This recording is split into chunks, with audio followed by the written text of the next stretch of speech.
the school and Indian Affairs at that time, Indian Affairs, the post-boarding school program, that's what I was talking about. Also, the post-boarding school program for post-residential school is the boarding school program run by the Department of Indian Affairs.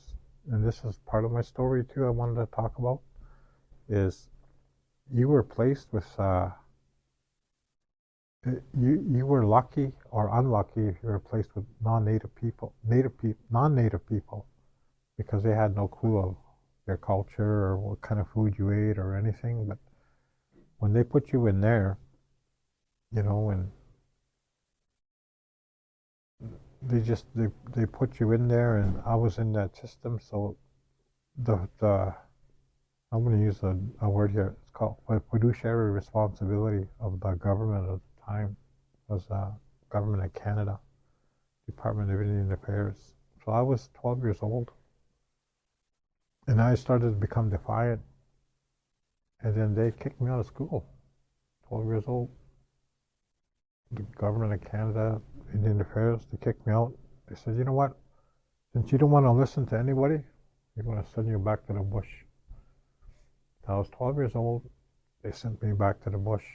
And then they said to my, I think they said to my grandfather or my grandmother or something, they said, oh, maybe in September you'll come back. So I was like, I don't know what kind of government does that to a child. What kind of government does that to a child at 12 years old, kicks them, throws them in the middle of the bush? What kind of human being could do that?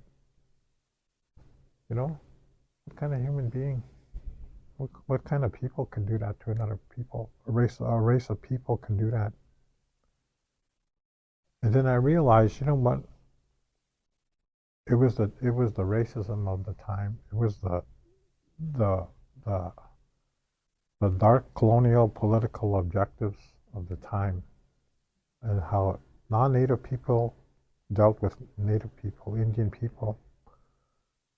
And I understand that through going to school. I understand that through life. I understand that through life.